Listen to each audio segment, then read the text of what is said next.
welcome to my channel. My name is Lisa Alastuey, and on this channel, you will find a variety of inspirational and informational videos.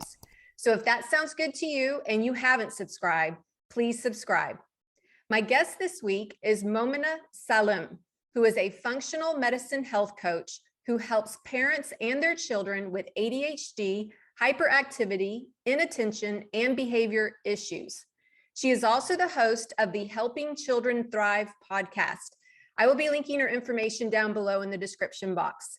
Welcome, Momina. Thank you. I'm so happy to be here. Happy to have you on my channel today. So can you just share a little bit about your background?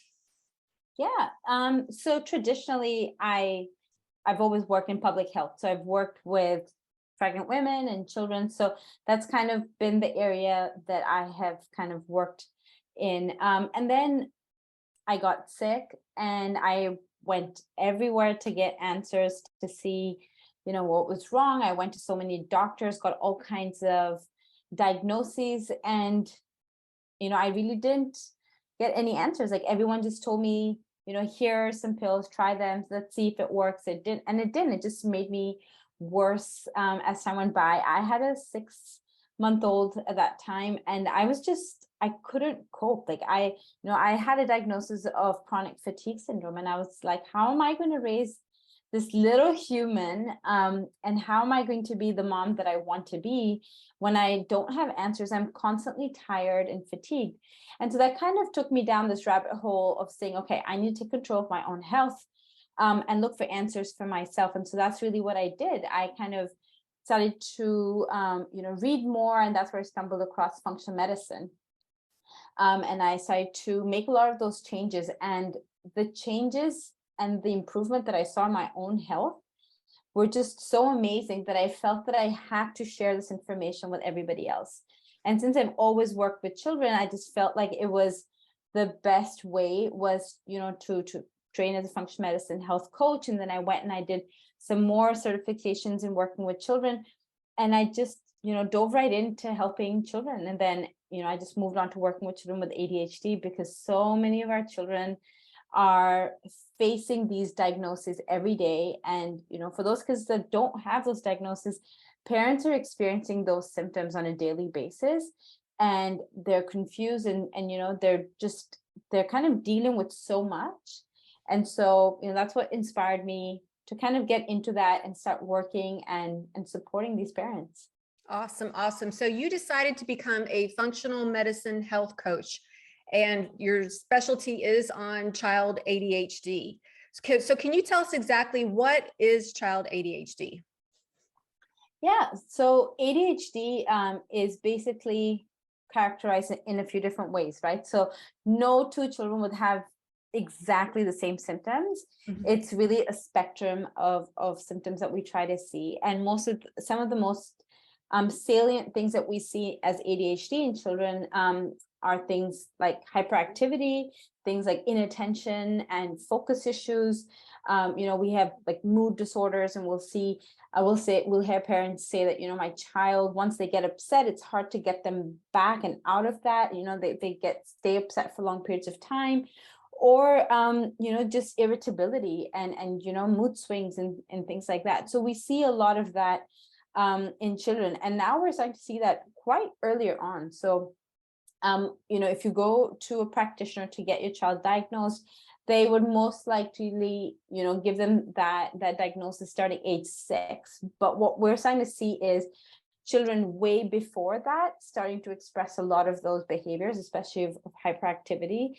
And teachers are going to be saying, if they do start going to preschool or kindergarten or even nursery, that, they can't sit around for long periods of time. They're always moving around. There's a lot of ruckus in the class because of them, that, or that, they're just not able to, spend enough time with the work that they're being allotted to. And, it's understood that, we have to look at developmentally how the child's performing. So if they're 3, 4, or 5, we don't expect them to sit for 20 minutes to do some work. But it's when we see that those children are not able to sit at all or sit still at all, and they're really, really wiggly the whole time. But some of those things are are some of the behaviors that we're looking at. And it kind of extends, beyond just those first few years, when they, and most of the times parents are coming with diagnoses is between around the age of 6 and 10, when school's starting to get harder. They're supposed to be sitting for longer, supposed to be, focusing a lot more on schoolwork. And you do realize that, when they're sitting in class, they're just not focused fully, right? Like they're kind of phased out. It's hard for them to keep up with schoolwork or stay motivated to finish it. One thing that I forgot to mention was that there's also this idea of organization. So these kids have trouble organizing not just their thoughts and their actions, but all of those together. Like when you're doing schoolwork, you need to have a sense of doing one thing, then doing another, and then doing another. So like this coherency in the way how we do things. And oftentimes we see with children with ADHD that coherence is not there. And it can sometimes even go into things of daily life. So things like if you're going to ask your child, go upstairs, grab your clothes, grab your shoes, wear them, get your backpack, and let's go to school. Those are a lot of things that you put together, and they might not be able to follow through in all of them. What you might end up seeing is that your child will go upstairs, but they will probably just come back down with shoes and they're still in their pajamas, right? So they're not able to stay focused enough to get through the range of instructions that they're being given. And it's really to do with that attention issue that they have. And then this kind of goes in, so it's not just that it's restricted to 10, it keeps going on, till into their teen years and even when they grow up. So it's something that stays with you in some ways. There are some parents that have been able to reverse some of their, or at least improve some of their ADHD symptoms. So it really depends on, how well their child did. But there's some level of behaviors that in some sense stay. Things like hyperactivity do tend to abate by the time that a child hits puberty and then goes beyond. So that's why you don't really hear of a lot of ADHD adults that are extremely hyper. It's something that we see predominantly and more in children that are younger rather than, in adult ADHD patients. So let's talk about the prevalence and kind of the breakdown between boys and girls. Yeah. So one of the things that, when we start looking at it, first of all, I want to say that ADHD, we find ADHD in both girls and boys. What tends to happen is that some of its manifestation might vary in gender. And this is not specific, like this is not generic that, this is exactly what's going to happen in both cases. It's just that in mostly we see these trends. So in boys, we'll see a lot of hyperactivity. We'll see some more outwardly, signs and symptoms for which then parents will then take them in to get, reviewed and to see if they can get a diagnosis.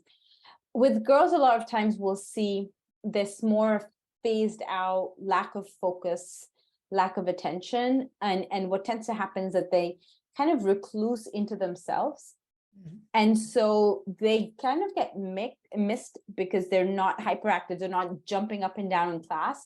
They're the quiet ones that are sitting in the corner that might just dreamily be looking out the window, right? And not really creating enough of getting enough attention because they're so quiet in their own little world. And because of that, we do see that there is, when it comes to being diagnosed, there are more boys that are being diagnosed than girls. But having said that, I mean, there are many girls that show hyperactivity, like little girls that have that.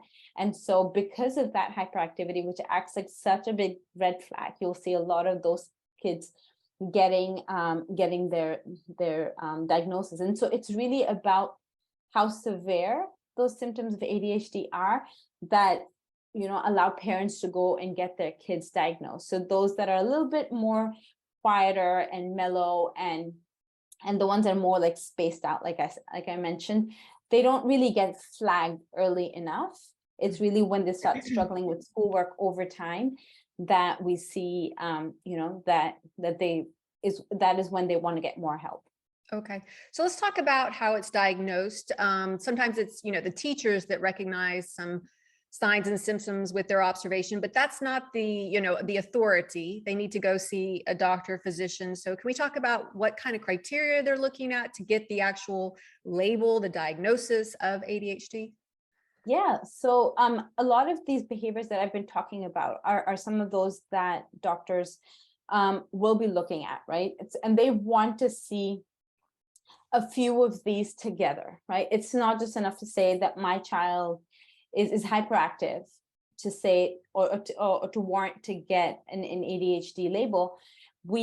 Doctors need to see a whole bunch of these. So generally within the DSM-5, you need to have at least 6 different things that they need to check off. So whether that includes hyperactivity and inattention and mood issues, and there are a whole bunch of other things that are very, very specific.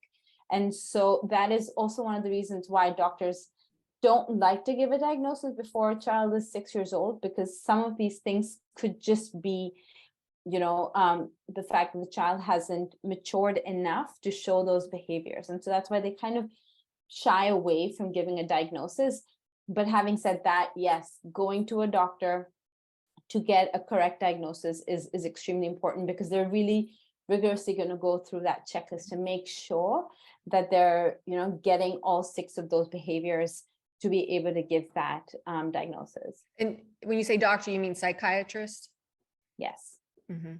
So you've mentioned several of the symptoms. Let's talk also about the causes. What is at the root of this? So it's something, since I work in functional medicine, and the way that it's looked at in functional medicine is that we're looking at, it's the idea that I like to present is always like a glass, and a glass that is full of water. And so let's just call it our total load of all of these, of the toxins and all of these external stimuli that's on our body. And so when that glass is full, it's going to overflow, right? So things like EMF radiation, whether it's a lot of these heavy metals, whether it is things that affect our gut, so the foods that we're eating, maybe food sensitivities. So when we add all of these things together, a child's cup is already full, right? And so it's overflowing. And so that is what we in functional medicine think, is that, it's because of this overload of a lot of these, these external stimuli, external things on the child, that is causing a lot of these behaviors in ADHD. One of the things, and it's very, with ADHD, it's just that it's our brain, it's our child's brain.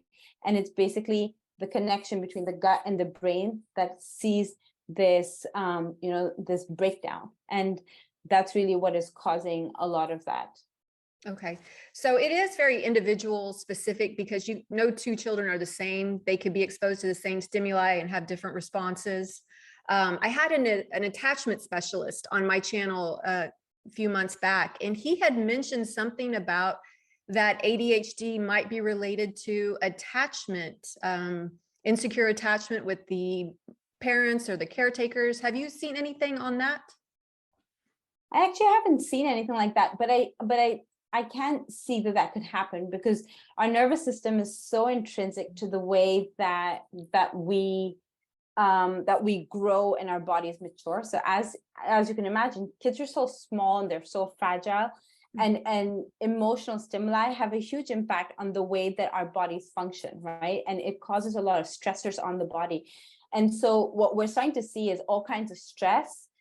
And stress is one of those things that we add to that cup that is, overflowing. So it really could be one of those things that might be triggering it.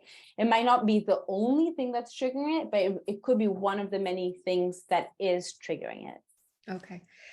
So let's talk about how child ADHD has traditionally been treated.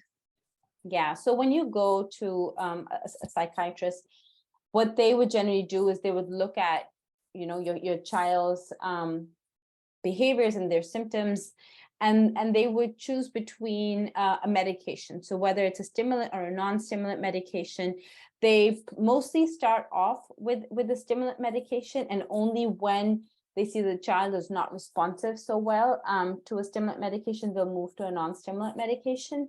But that is really like the first step in when it comes to traditional care for ADHD. In addition to that, what they do is they do like to refer out to get therapy and to get behavior therapy. Like I mentioned earlier about, children who have issues with organization, so something what we call executive functional skills. And so just basically getting them therapy to help with that, right? To help organize their thoughts. In some cases, giving them, just giving them exercise and things to do to help control their hyperactivity, or giving them tools to, focus their brain, helping them with the inattention that they might be feeling, or with their tantrums and their meltdowns, right? To finding ways to deal with that. Yeah, that's really a good key point about the executive functioning skills. Can you touch on exactly some examples of that and how to apply them with the child? Yeah, so some of the executive function skills, like I had mentioned, was just this basic routine of things that we want to do, right? When a child wakes up in the morning, you want them to be able to go to the bathroom, brush their teeth, right? Come down and eat breakfast, change their clothes. And this is like for a school day, right? Get their stuff together, put their socks on, put their shoes on, get their backpack, get their lunch, go out the door at a certain time. If they're taking the bus, then waiting for the bus and making sure that they're there in time to get the bus. So it's basically anything. It's like this routine that a lot of us take for granted because we kind of can sort ourselves through all of those things. And we can prioritize. Sometimes with the ADHD brain, who struggle with executive functional skills. So not all children with ADHD will struggle with that, but then there's some that do, and again, it's a scale. So some will struggle more and some will struggle less.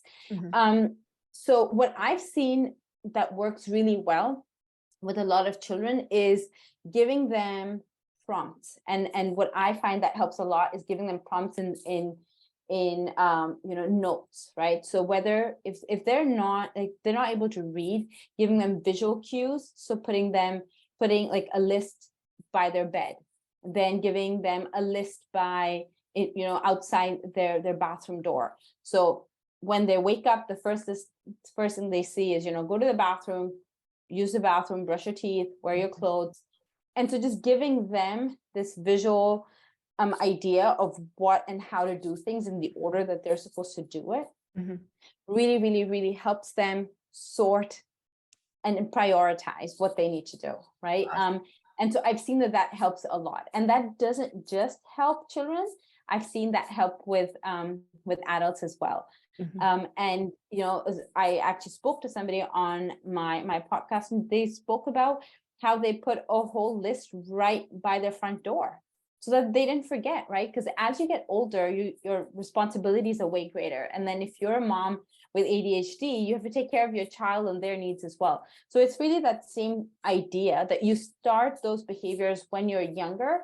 So those kinds of, you're more attuned to taking care of your needs as you get older, right? You always prioritize, you make your checklists, you put them everywhere.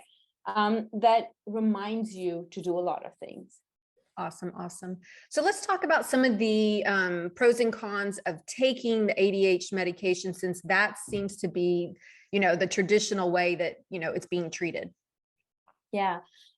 So I think that there's always a benefit to the medication in the sense that for children that don't see a lot of improvement, right? A lot of parents want to see instant improvement in their child. No parent wants to see their child go through the hardships that comes with the ADHD brain, right? And so that's where they kind of move to medication with this hope that it's going to be like this miracle drug that's going to help them with everything.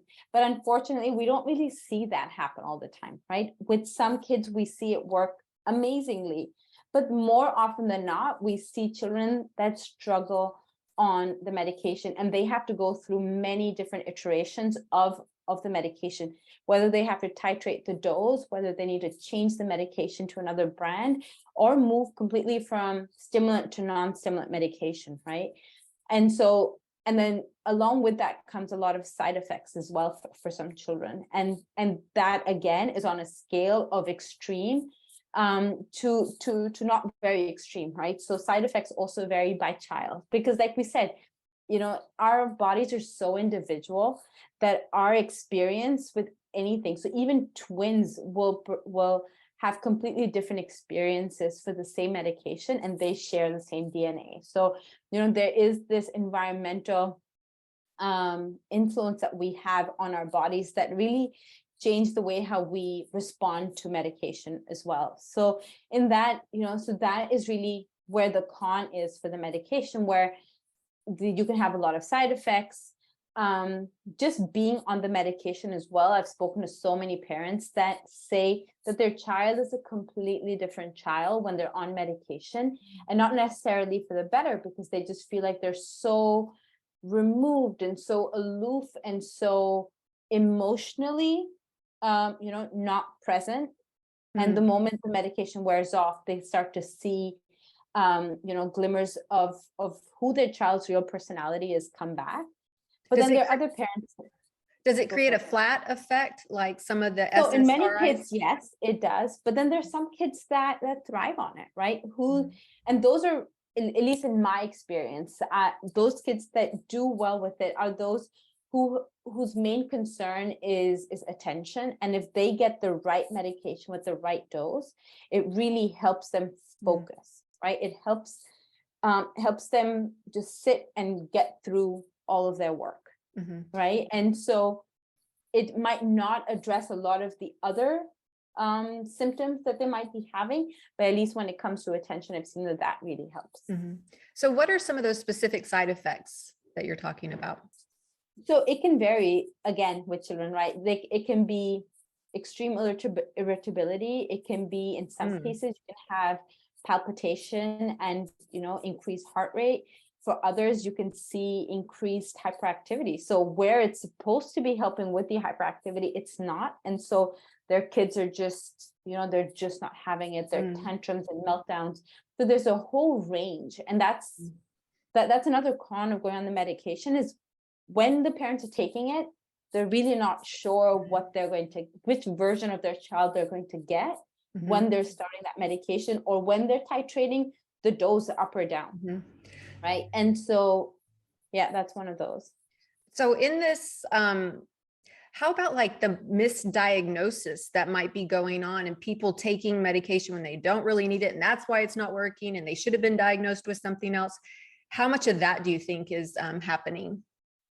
I think that so if you speak to someone who is really struggling with ADHD, one of the concerns that they have nowadays is how people are very easily self-diagnosing themselves with ADHD, because they see some of those behaviors and they mimic that, and they say, oh, wait, like, you know, I have that as well. When, you know, it's not necessarily the truth. And because of that, a lot of people could also just be, you know, going and trying to get a diagnosis, to get medication. And that could be one of the things. But I think that the most important thing, though, to kind of emphasize, and I think I didn't really get to that, was the fact that we need to look at that medication might have a place. It's just, is that where we're starting, right? Is that the starting point for our child's recovery, or to help our child improve their symptoms, right? Where is that in the hierarchy of our care to our child? Yes. I know quite a few parents are, you know, have misgivings about putting their kids on some of the medication, because it is methamphetamine. It's a form of it. It's not the street drug meth. It is pharmacy made, but it still worries a lot of parents to put kids. It's you know, it's a serious drug. It really is, right? And I think that this is one of the hardest decisions any parent has to make, whether they make it, you know, very quickly and they say, I'm happy to put my child on it, or whether they take a couple of months to really think about it and say, okay, we'll try different things. Irrespective, it is probably one of the hardest decisions to make. What we're seeing though is that a lot of children are also going on these meds way before age 6, right? There's some areas in some regions, and I've spoken to parents who kids who are 4 and 5 are going on these medications, and it's not necessarily what has been recommended. They're too young to be on them, and then they are on them, right? It's too early. And so being careful about when we are going to or pushing our doctors for a diagnosis is also extremely important. Giving nature its time to kind of let your child come to a certain age, and then trying to get those. And I completely understand, because it's not easy seeing your child struggle like that. But that's where we have all of these other alternative, ways to help improve our child's ADHD symptoms. Yes. And that's a good segue into my next question, which is, you have a coaching approach, and you help parents with children with ADHD. Can you tell us a little bit about that coaching approach and how you assist parents? Yeah, I think it's a great question. So what I like to do is the very first thing, right? In functional medicine, we say that our diet and lifestyle really plays a huge impact on the way how our body feels, operates, performs. And that's the same with an adult. It's the same with a child, right? So with this whole idea of food as medicine is kind of what my main focus is. And that's really what I do in coaching when I coach parents, is that I help them look at what could be triggers for their child's ADHD symptoms. And a lot of times our kids have food sensitivities that might be exacerbating some of their symptoms, or might be causing those symptoms from the word go. I've had many parents who have taken away some of these foods that their kids are sensitive to, and their behaviors have improved amazingly, right? Not overnight. These things also, they take time, but within a couple of weeks, you see that the parents are like, my child's behavior is completely different and has improved so dramatically. And then in addition to that, looking at what kind of food we're feeding our children, right? What is in our food? Are we feeding them a lot of packaged food, a lot of processed food, and taking that shift and focusing it more towards whole foods, and this array of food, right? So rainbow foods, all kinds of colors and fruits, and focusing a lot on ways to heal our gut, right? So using foods and probiotics and things like that to help heal our gut, and to help enrichen our gut bacteria. And I think we're probably going to be talking a little bit more about that, and we could about just how intrinsic that relationship between the gut and the brain is. And so when we give a whole wide variety of fruits and vegetables and good sources of protein and good sources of fat to our child, we're basically giving them what all the nutrients that their body needs, right? And then a lot of the times what we're also seeing with children with ADHD is that there might be these food deficiencies and insufficiency of various minerals and vitamins in their body, right? Or even macronutrients, right? So we're probably not giving them more of protein. And I see that a lot because kids in general, they kind of crave and move more towards either sweet things or more carbs. And especially with children with ADHD, I've seen that, they tend to be more selective about what they're eating. So they love their potatoes, they love their pasta, they love their bread, they love their crackers, but they're not really going towards broccoli and carrots and cabbage and other things. And and a lot of it is also with age, but it also has to do with how much we're exposing our children to that. So when they're eating more carbs, they're not getting enough protein, they're not getting enough fat. And because of that, we see that there's a gap in their vitamins and minerals that are essential to the way that their body functions. And so it's just really focusing on a lot of these basics is the way how I like to coach the parents. Yeah, diet is like so important. We have the childhood obesity that's on the rise, and we live in a toxic food environment where there's a lot of processed foods, a lot of cheap, inexpensive, carbohydrates, the simple carbohydrates, the sugars, and a lot of people are eating these highly palatable foods. That's the high sugar, the high processed, and it can become very rewarding because food affects mood. And so maybe they get Oh, a yeah. little boost or that sugar high, but then there's a crash. And it's a very difficult thing to maneuver, especially with, the high cost of, nutritious food. Sometimes it can be really difficult to navigate if you're a limited budget. And a lot of parents struggle with that and they can't afford high protein sources all the time. So kids are eating macaroni and cheese for supper. And that's typically not a good choice. Yeah. And I think, so a lot of the parents I speak to, this is one of their main concerns of the cost of food.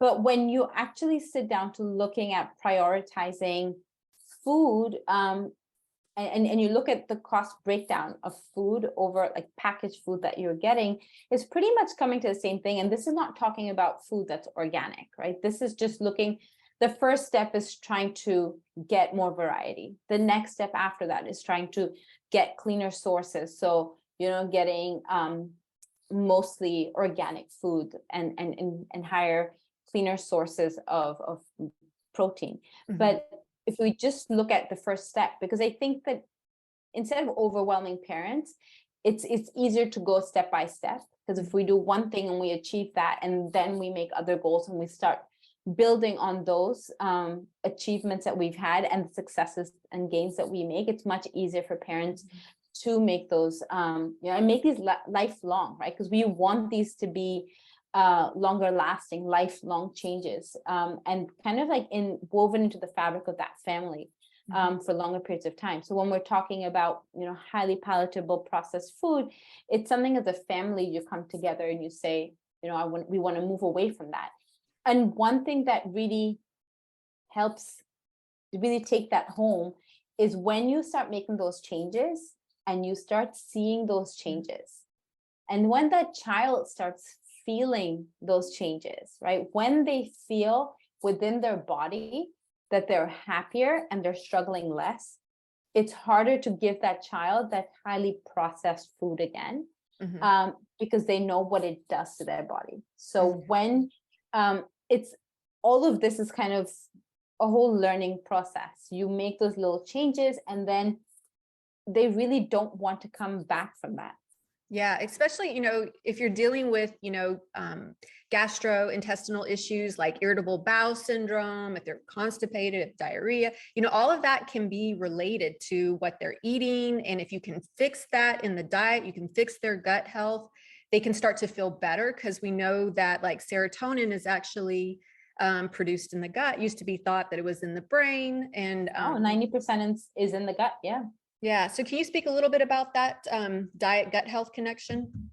Yeah. So I'll just start off by saying that something what we call the gut brain axis. Before, we always used to say that the brain just kind of operated on its own, right? It just used the nutrients that we ate to function, right? But that's no longer, what we know is that that's not the truth anymore. The connection and the communication between the gut and the brain is constant. And actually, we actually call the gut the second brain, because it's so important in the way that our brain operates. So like you said, a lot of the neurotransmitters that are necessary, including dopamine, so that's another neurotransmitter, they're predominantly made in the gut. And so when we talk about the gut, we're looking at, so these neurotransmitters are made by bacteria that is in our gut. And this balance of bacteria that we're talking about really comes from what we're eating, but also from our environment, right? So that's why it goes back to how we were birthed, whether we were breastfed, how many times and how many rounds of antibiotic we've had as a child, and to the age that the child is at that point, whether they played with dirt as a child, whether there's a family pet, right? So all of these things that we factor into looking at the state and the health of the gut. a lot of times what we're seeing is that there's an imbalance in the gut. And that imbalance is really leading and causing a lot of the behaviors that we're seeing in children. And it's because there is this imbalance. When we have more bad bacteria, they're causing all of these neurotransmitters that make serotonin and dopamine, the production is less. So our brain is not getting what it needs to make us feel happy. The serotonin is our feel-good neurotransmitter, right? And then dopamine is what helps us feel happy, but it also helps us focus. It helps organize. It does so many more things, right? It does all of our prefrontal lobe operations. A lot of that is controlled by dopamine. And so it's so important to understand that connection. And so working on the health of the gut is extremely important. And that's where then our brain starts to function so much better. And so when we say that we make these changes to our diet, it's basic to enrich the gut bacteria. And then when we do that, as a result of that, because of the constant connection and communication that's going on between the gut and the brain, we start to see that our child is able to be less hyperactive. They are focusing better. Their mood is better. And that is one of the things I hear again and again from parents, is that there are fewer tantrums. And if there are, they don't go on for hours and hours. Their child is not throwing things and having these explosive tantrums. They're more contained. They're able to calm themselves down much faster, right? So all of these things we see when we make these changes with our children. Awesome. Awesome. So let's talk about some of the lifestyle approaches. So we've kind of addressed the diet, which is a big one to definitely tackle, but I also want to look at some maybe parenting tips that you can suggest to help children and their lifestyle approaches. Let's start with sleep. Yeah, I think sleep is huge. And it's one of the first things I always ask the parents is how much sleep is their child getting, and whether their child is getting age appropriate numbers of hours of sleep, right?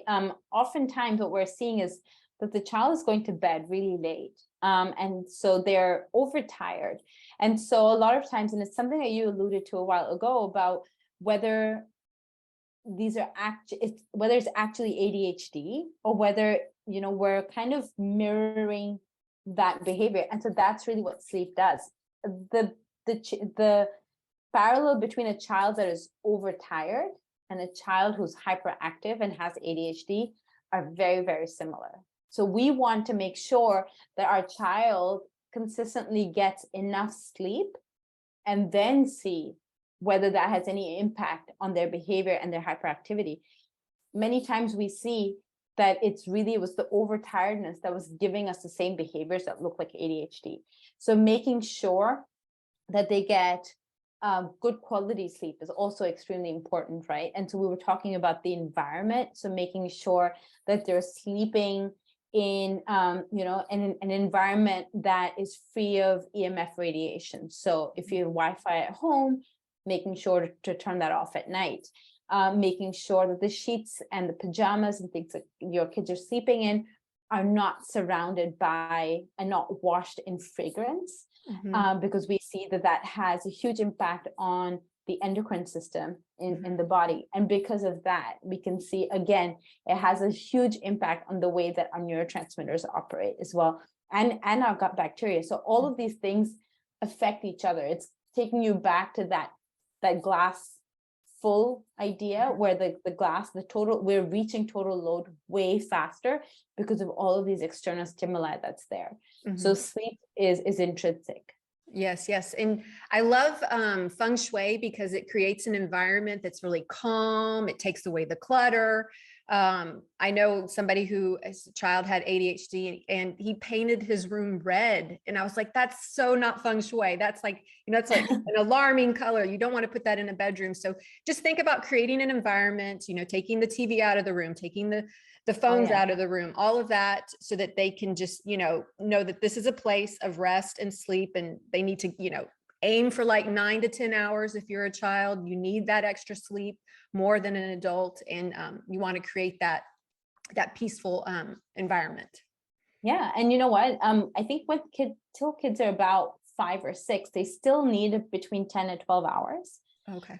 And that's a lot of sleep, right? And so what we're seeing is a lot of these kids who are 4, 3, and 4 getting like, 9 or 10 hours. That means that they're by the end of the week, they have a whole night's sleep that they're deficit in. Okay. So So it's 10 imagine to 12 for that age range. so Okay. for that age group. So we have to Mhm. look at age appropriate sleeping goals Mhm. as they get older. So when they're 8, 9, 10, they can get away with 10 hours of sleep, between Okay. 8 and 10 hours, right? But 8 hours for a 4 or 5-year-old, or 10 hours for a 3 or 4-year-old is less, right? Mhm. Because what you see is you have to catch up with that, right? So at the end of the week, you pretty much have 6 to 8 hours of less sleep. Mhm. Yes. And so that will catch up with your behavior and your Mhm. mood. Yes, yes. So we're living in a digital age, and this younger generation is the digital natives. They were born with iPads in their hand. I mean, if you've ever tried to take an iPad out of a 3-year-old's hand, it's the biggest tantrum. There's so Yeah. much addictive quality because there's such a reward system that happens with these online screens and video games and so forth. So let's talk a little bit how that could be contributing, playing a role. What would be some tips and, some boundaries that you could help parents set with their kids on using these devices? Yeah, that's a great question, because a lot of these devices are giving our kids more information. So that it's wiring their brain to work with these fast moving pictures. So their brain is just wired very, very differently. And the recommendation is up until 2 years of age that there should be no screens, right? So we're not really adhering to a lot of that recommendation. We're not listening to that. And so if you really must, right, firstly, to secure that sleep and make sure that sleep is the best kind of sleep they can get, a few hours before bedtime, there should be no screen, so that they can calm down and they can just settle themselves down, rather than have things that are going through their brain right at bedtime, right? You don't want to have that whirlwind of ideas and thoughts and like the cartoons running through your Stimulation. head. Exactly. So working on setting boundaries with your child, and explaining it to them, irrespective of what age they're, whether they're 1, whether they're 6 or 8 or 10, or even in their teen years. Explaining to them and setting your boundaries pretty firmly is extremely important, but respectfully as well, right? So that doesn't mean that it needs to be like this fight all the time, but it's when they know that you've set like an hour, then it is probably an hour, right? Whether if it's on an iPad, it's got a timer and it goes off. And there are different ways of doing that with children, but also giving them these visual cues of time. I've realized that really helps.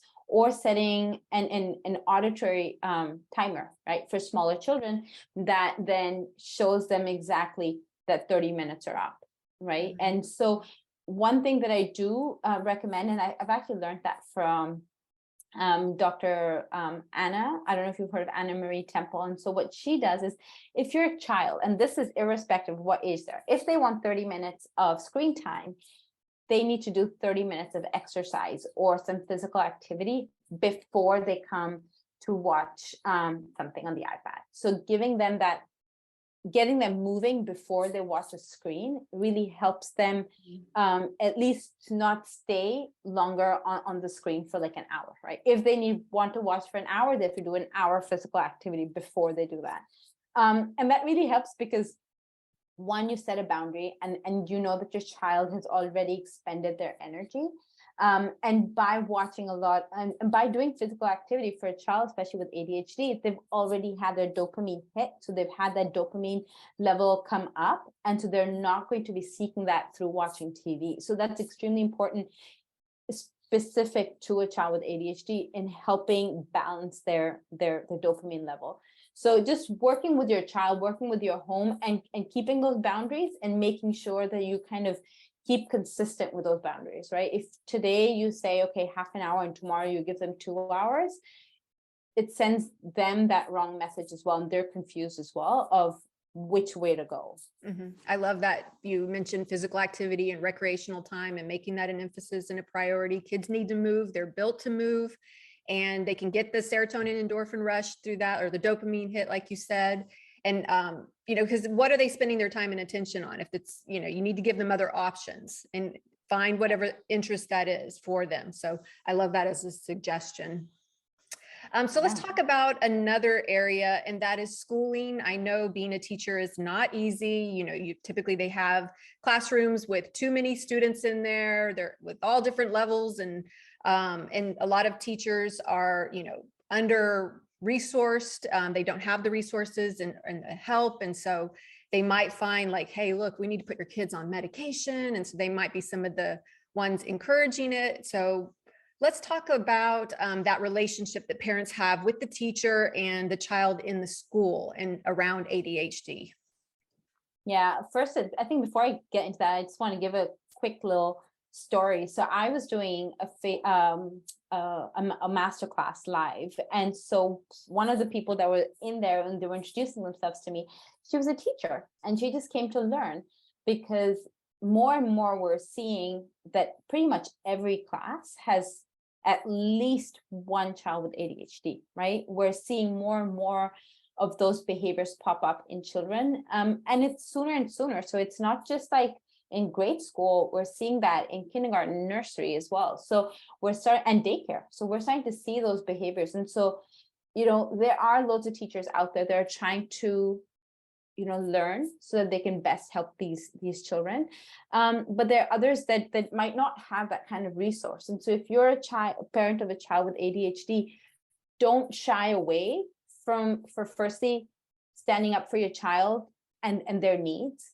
and voicing them, but also providing those resources that you might have that has helped your child, sharing that with your teacher so that they can read and they can learn, and then they can use a lot of that. But I think that the most important thing to do is to create a partnership between the teacher and the parent, right? So that you can work together to say, hey, I've seen that when my child is sitting at home to do homework, I put a weighted blanket on their lap, and I've seen that helps extend the time that they're sitting at their desk from 5 minutes to 20 minutes, right?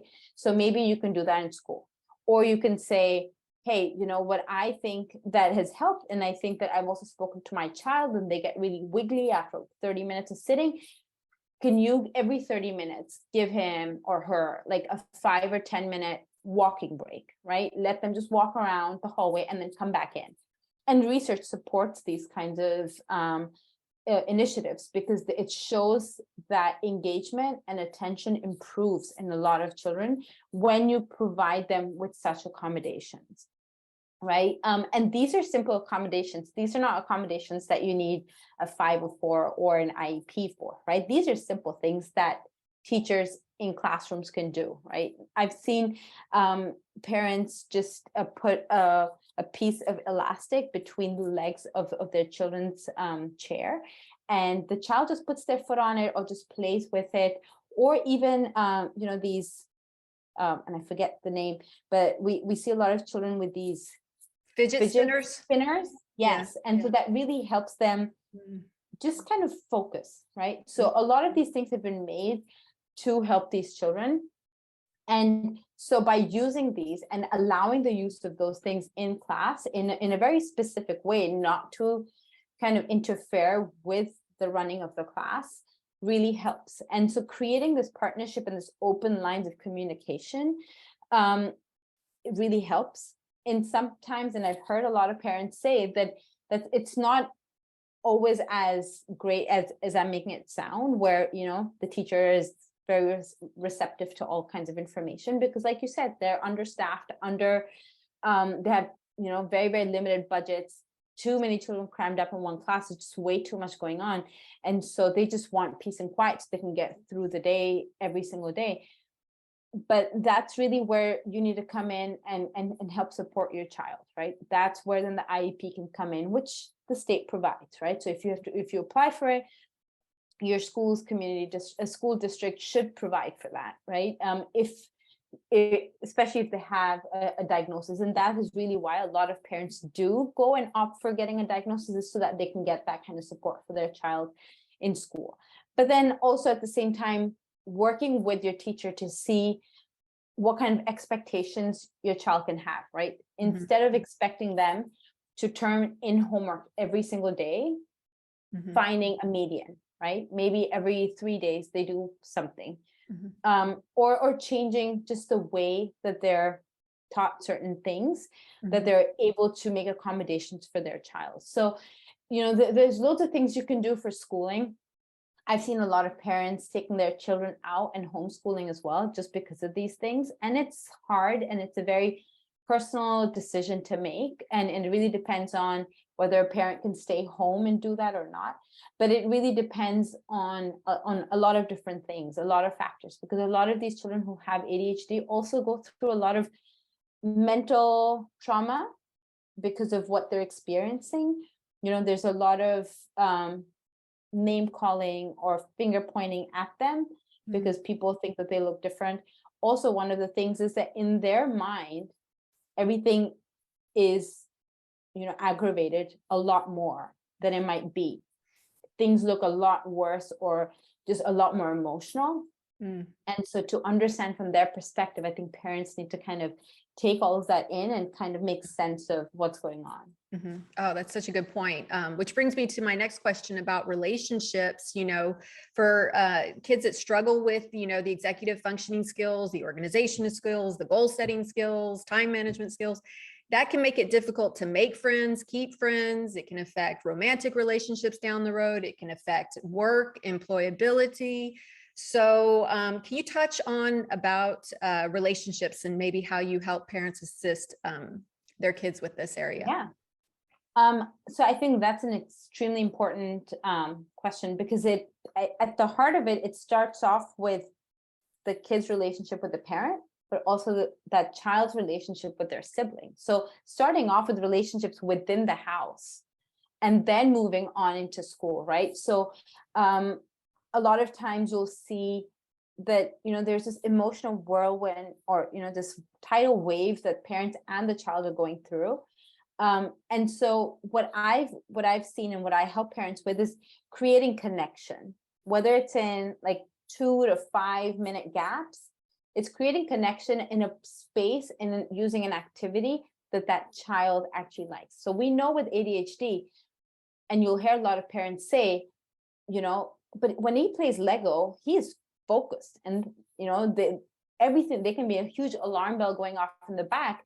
Nothing's going to sway him from keep playing with his Lego, right?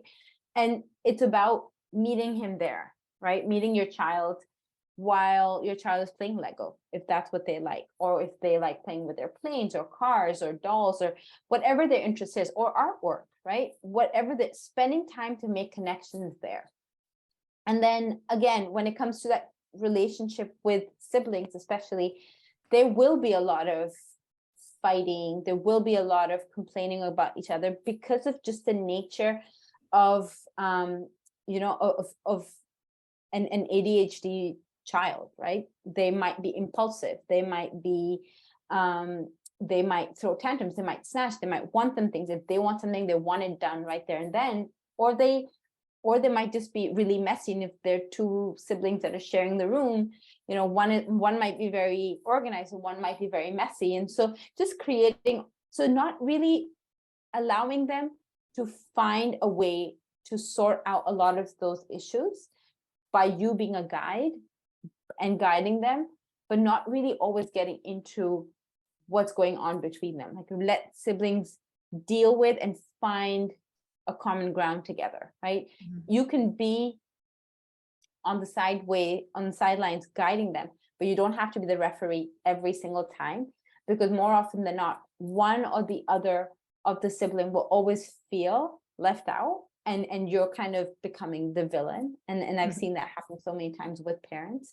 And so allowing a lot of, as long as it's in a safe space, allowing those relationships to kind of build on their own.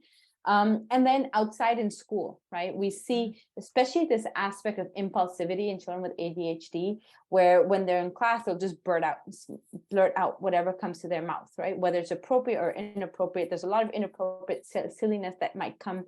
And that really affects a lot of the friendships, because at some point they might find them funny, but over time, the joke ends up being on them. And, you know, that's really where it starts hurting those kids, and their, you know, their self-confidence starts taking a big hit on that. And so that's really bringing in the teacher into that.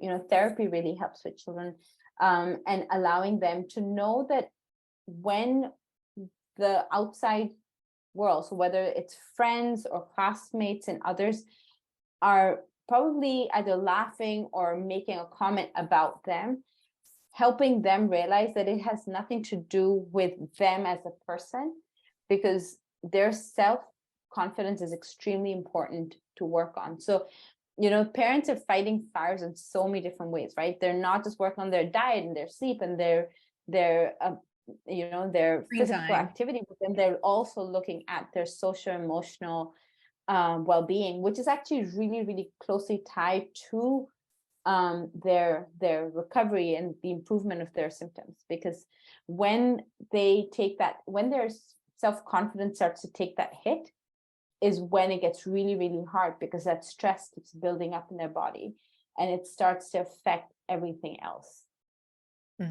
That's so important to address all of these lifestyle approaches and diet. And I think you've laid those out, but obviously it's going to take maybe more in depth with your coaching to kind of get to, you know, some solutions with this. We're kind of getting here toward the end. Do you have any final thoughts on this? Yeah, I think one thing that I do want to talk to parents about is that they probably want to take baby steps, right? It's probably sounds really scary to listen to, you know, us talking for 1 hour, and just there's too much. Pick one place and start there, and go with your intuition, because every parent knows where the best place or what the best thing for their child is. So start with one thing and get your child and your family on board and do it together, right? I've seen this happen so many times where when they start working for one child, they, you know, they only focus on those dietary changes for that one child, and then they have to stop because it's not sustainable. But when the whole family is in it together, it is so rewarding for everybody's health, but also for the mental health of that child. And so do it together. That is probably one of the most important things for parents to do, is the whole family should make that change together. Awesome. Awesome. Well, I'm glad that your type of service is available. Again, you have a website, you have your Helping Children Thrive podcast. I highly recommend people check that out. And, you know, there is help available. You don't have to turn to medication. So you're a great resource for that. So I do appreciate you sharing your information today with my audience. Thank you. It's been great. Thank you so much. And if you guys like this video, be sure to leave a comment down below and give it a thumbs up. And don't forget to subscribe and hit the bell to be alerted to when the next video drops. Thanks for watching. Thanks, Momina. Thanks.